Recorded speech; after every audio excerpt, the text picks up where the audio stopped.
Hello students, I am Bivila, starting a new series of class 11 and 12th biology chapters. On the coming days, I will cover up all the chapters of class 11 and 12. It will be useful for the students who are appearing for the NEET as well as the regular board exams.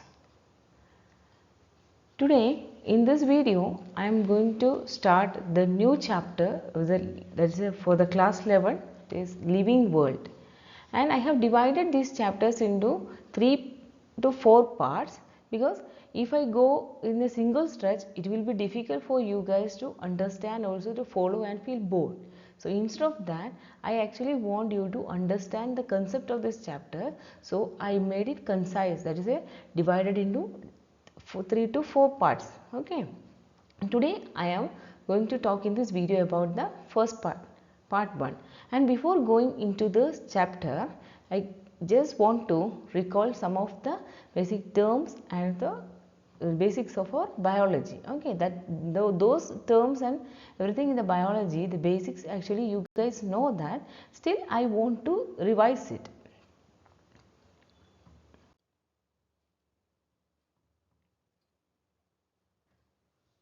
So in the basic of biology, the first term that we want to know is the meaning of biology, or what is biology.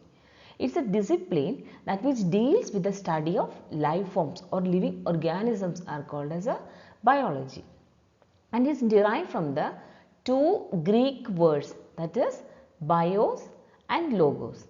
The word bios means the life and the logos means the study. So it is a study of the life forms or life processes. So it is a science of life forms and living processes, that is called as a biology.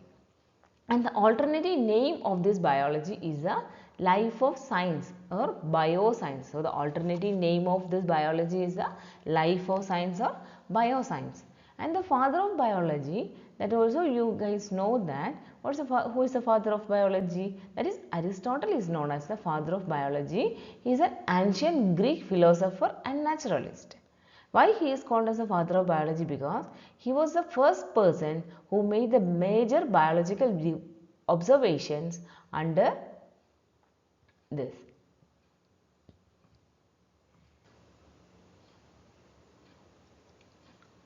So the basic of biology, the first term that we want to know about the biology is what is biology? What is biology means? It's a discipline which deals the study of living forms, that is life forms or the living organisms that we are studying under the biology. And the biology is originated from the two Greek words bios and logos, and the meaning of bios is a life and logos means a study. So it is known as the science of life forms and living processes are termed as the biology. And the alternative name for this biology is the life of science or bioscience. These are the two alternate names of the biology, that is the life of science or the bioscience. And who is known as the father of biology? That we know that Aristotle is known as the father of biology. Who is he? He is an ancient Greek philosopher and a naturalist. Why he called the father of biology? Because he was the first person who made the major biological observations. So Aristotle is the father of biology, is an ancient Greek philosopher and naturalist, and he was the first major biological observation was made by Aristotle. And the biology is further classified into two groups or two parts, that is botany and zoology. The botany is also known as a plant science. So from the name itself you came to know that, you understood that it's a study of plants. And zoology, that is animal science, that is a study of animals. So botany is a branch of biology that deals with the study of plants. And the name botany is derived from the adjective name is a botanic, that is again derived from the Greek word botane. Okay, the botany is derived from the botanic, that is again derived from the Greek word botane. And person who studies or one who studies about the botany is a botanist. The person who studies about the botany is known as a botanist. And zoology is a branch of biology that concerned with the study of animals and the animal kingdom. So, zoos is the animals and logos means the study. And one who studies about the zoology is the zoologist. So, just once again we can review, that is the biology. What is biology? From where it is derived, that is bios and logos, who is known as the father of biology. Classification of biology, that is botany and zoology. What is botany? What is zoology? That also we study. Next is the Theophrastus, who was known as the father of botany, and he is a Greek scholar. This is Theophrastus. He is a Greek scholar. He is known as the father of botany due to his major writings on plants. That is, he did the major writings and major observations or major characterization of the plants. That is why he was known as the father of botany. And he was also an author of the Enquiry into Plants. His book is a Enquiry into the Plants. In this book, he classified plants based on the geographical ranges, their sizes, the purpose, that means uses, and the growth pattern. They are described in this book. That is, he was the author of the book Enquiry into Plants, and these plants are classified in his book, that is mainly on the basis of the geographical ranges, sizes, uses, and the growth pattern. And another book of him is On the Causes of Plants. The second book, or then one more book he wrote, there is by the Theophrastus, is On the Causes of Plants. On the causes of plants, that explain the economic of the growing plants. Economics of the growing plants is described in the On the Cause of the books. Okay. Then next is Aristotle. We already told that he was the father of biology. So he is also known as the father of zoology. He is an ancient Greek philosopher and a naturalist and a polymath. And he was the first person who classified living things in the 4th century BC. That is, he was a very ancient or the oldest scientist who was the first person who broadly classified the living things. And he wrote a book on the soul of poetics. His book is On the Soul of Poetics. And firstly, he divided living things into animals and plants, 2 categories. And he actually made the major contributions in the zoology, and in zoology that includes the study of animal physiology, their behavior, their interaction with other species in their environment. So, zoology includes the study of animal physiology, behavior, their interaction with other species in their environment.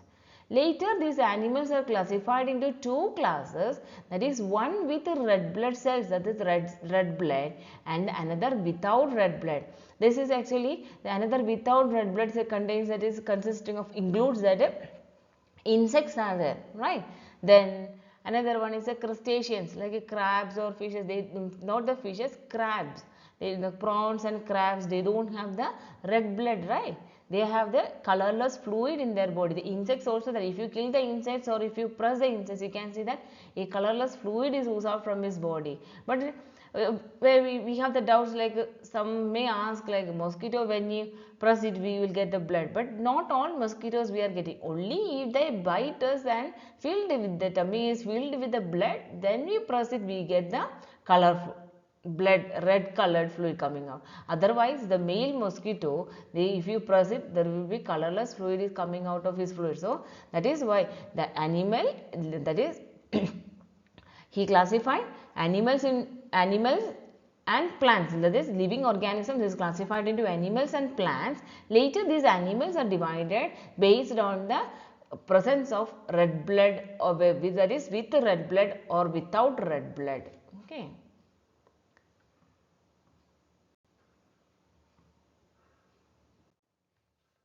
Next important person that we have to remember is Ernst Mayr.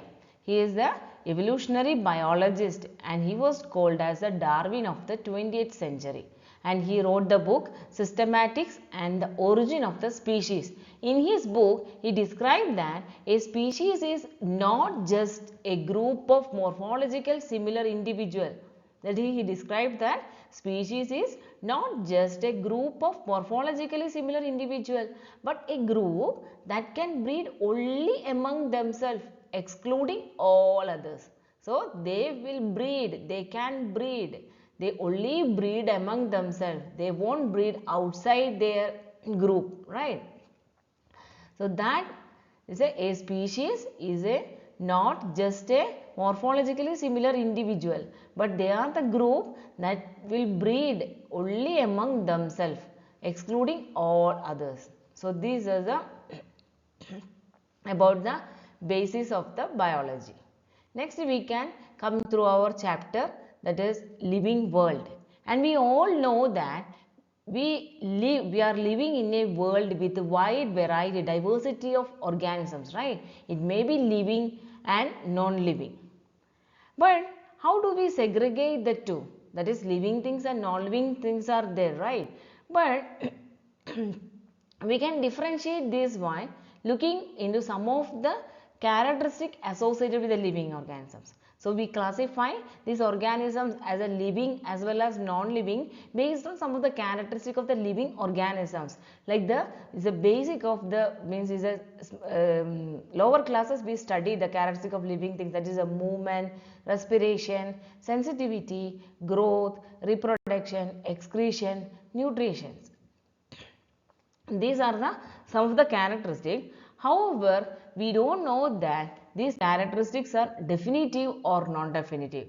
So, we can differentiate by looking on to some of the characters associated with a living organism.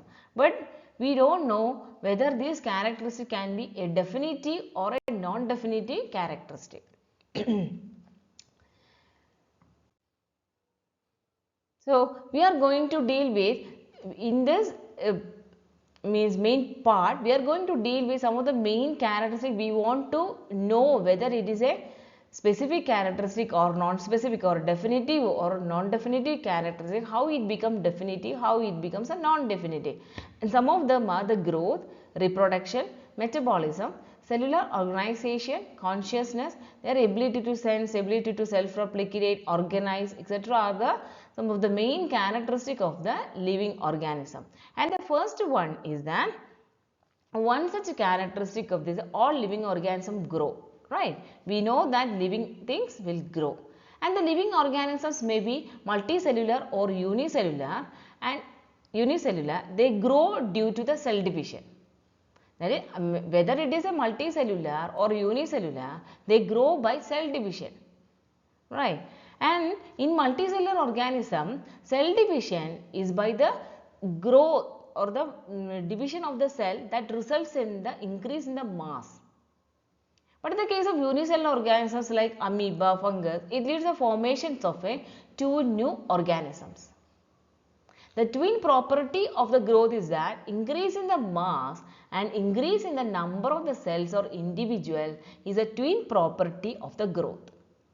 That is, in the case of the living organisms may be unicellular and multicellular, right? And they may grow due to the cell division. The growth indicates that there is a cell division is there inside the body, that's why they are growing. And the twin property of the growth is that increase in the mass and increase in the number of individuals.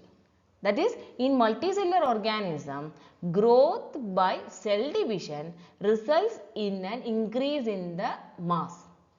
But in the case of unicellular organism, example amoeba, fungus, it leads to the formation of two new organisms. Division means dividing the two cells and give the two new organisms. And in plants, cell division occurs continuously throughout their lifespan. But in the case of higher animals, including humans, growth only up to a certain age. That is, in the case of plants, simultaneously the plants cell division occur continuously throughout their lifespan, whereas in the case of animals including humans, growth only up to a certain age. After that, the cell division occurs only in certain tissues. When the certain tissue occurs only when the body has to replace its lost cells. If a body want to replace a lost cell, the cell division occurs. The tissue growth will occur. Otherwise, growth only up to a certain age in the case of animals as well as humans. Increase in the body mass is a criteria for the growth in higher animals and plants. So that is the conclusion, that is increase in the body mass is a criterion for the growth in the higher animal plants. But in the case of smaller or the lower animals, how can it be? It will be the increase in the number of cells, right? Number of cells means number of individuals or the progeny. However, everything that grow cannot be said to be a living organism. We cannot say that all the things that growing is a living thing or the living organism. For example, rock. The size of the growth will be increasing when the sand get deposited over it. That is, rock that will increase in the size when sand get deposited over it. However, this growth is only external growth or extrinsic growth. On contrary, growth in the living organism is an intrinsic of the internal growth, and a dead organism does not grow. So, growth is just a characteristic of the living being, though it is a non-definitive property. Now, it is, however, growth is just a characteristic of the living being, though it is a non-definitive property. And the reproduction is another characteristic of the living organisms. In the case of multicellular organism, reproduction leads to the creation of an offspring or the progeny produced by sexual or asexually. That is, there will be sexual reproduction as well as asexual reproduction in the multicellular organisms. And sexual reproduction can be seen in the higher animals like man and animals. And asexual reproduction seen in the lower organisms like yeast and hydra, that is through the budding. And the fungus multiply and spread through the asexual spores that is produced. The fungus multiply and spread through the asexual spores. And planaria, there will be true regeneration. True regeneration means if a body part is cut down and they grow from that portions where it is lost. That is called true regeneration. And fragmentation can be seen in the flatworms. Flatworms, they fragmented their body and each fragments are growing into a new individual. In unicellular organisms like bacteria, algae or amoeba, reproduction is synonymous. That means with the growth, reproduction is synonymous with the growth. Growth is in the unicellular organism, there will be number of organisms, that is, it will become cell division gives to 2 new organisms. Reproduction also means give rise to 2 new organisms. So, the growth and reproduction are synonymous in the case of unicellular organism as both lead to the increase in the number of cells. And some of the organisms, there are certain organisms like or animals like mules and insects like the sterile worker bees and the infertile couples, they are not capable of reproducing. They are not able to do not reproduce, even though they are human or the living organism. So, hence reproduction is not a definitive characteristic of the living beings. That is why this characteristic, that is that reproduction is also a non-definitive characteristic of the living beings. Another characteristic is a metabolism. Organisms are made up of chemicals and these chemicals constantly produced and converted into biomolecules. And these conversions are called as a metabolic reaction. What is called metabolic reaction? The organisms is made up of chemicals and these chemicals are constantly produced and converted into biomolecules. And these conversions are called as a metabolic reactions, and the sum total of all these chemical reactions occurring in our body or the metabolic reactions occurring in our body totally known as the metabolism. No non-living object exhibit the metabolism. Non-living object does not exhibit the metabolism. Metabolism reaction can be demonstrated outside the body in a cell-free system. That is called in vitro demonstration, in vitro reaction. That is called in vitro reaction. Why it is in vitro means outside the body. They can be demonstrated in a cell-free system. Actually, this metabolism are going inside our body, inside the cells, right? So this can be we don't know what is going inside the cells, how the reaction is happening. So to show us or to experiment this or to demonstrate this one, we can recreate this outside the body in a cell-free system in the laboratory. And this isolated metabolic reaction in vitro are not living things, but surely a living reaction. That means that is not the living thing. The reaction that showing in vitro are not living things, but surely it's a demo of a living reaction. That is why metabolism is a definitive feature of all living organisms. Next one is the cellular organization of another characteristic feature of the living organisms. Such organization or the cellular organization is not observed in the non-living. So it is also a definitive feature of all the life forms. That is, metabolism and the cellular organization is a definitive property or definitive feature or definitive characteristic, but reproduction and growth is a non-definitive characteristic or the feature.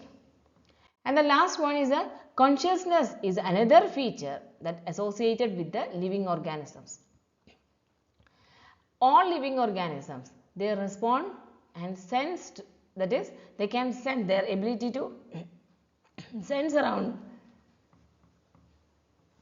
All living organisms can sense and can respond to their environmental stimulus, which could be physical, chemical or biological, such as light, water, temperature. And this also we studied in the lower classes. That is, when we touch a touch me not plant, what will happen? It closes or droops out its leaves. That means it can respond to the stimulus that we touched it, right? That's a living thing. Another one is a sunflower. Sunflower that always face to the sun. And humans respond to the environmental stimuli and are aware of their surroundings. That is called self-consciousness. All organisms, all living organisms can sense and respond to their environmental stimuli. There are physical stimulus, chemical stimulus, biological stimulus. If you are feeling hot, then we can feel it or sense it, right? We are feeling hot. It's a sunny. If it is rainy, if it is winter, we can sense it or we can feel it and we can respond to this. But a non-living thing, if it is a stone or if it is a table, it cannot respond or we cannot show their response according to this stimulus. Non-living organisms do not respond to the external environmental stimuli, and consciousness is therefore a definitive characteristic of the living organisms. So, definitive characteristics are the consciousness, then metabolic reaction or metabolism, then cellular organization, and the non-definitive are reproduction and growth. Why? Reproduction and growth is non-living organisms also exhibit growth. For example, rock that increases in the size due to the deposition of the sand. So, there is an increase in the size or mass. That is why it is not a, it is a characteristic feature, but it is not a definitive feature.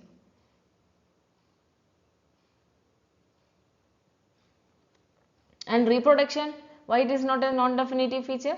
The reason is that some of the living organisms are not able to or not capable of reproducing. Examples, mules, worker bee, sterile worker bee, or some of the infertile couples.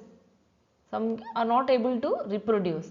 That is why it is a non-definitive feature. So, that's all about today's part 1 in the living world, the first chapter of the biology, class 11. So, thank you friends, and please wait for my next videos. If you like my videos and the way of teaching, if you are interested in the way of teaching, please try to share it to your friends too. And if you have any doubts or any suggestion, Please let me know through the comments. Bye.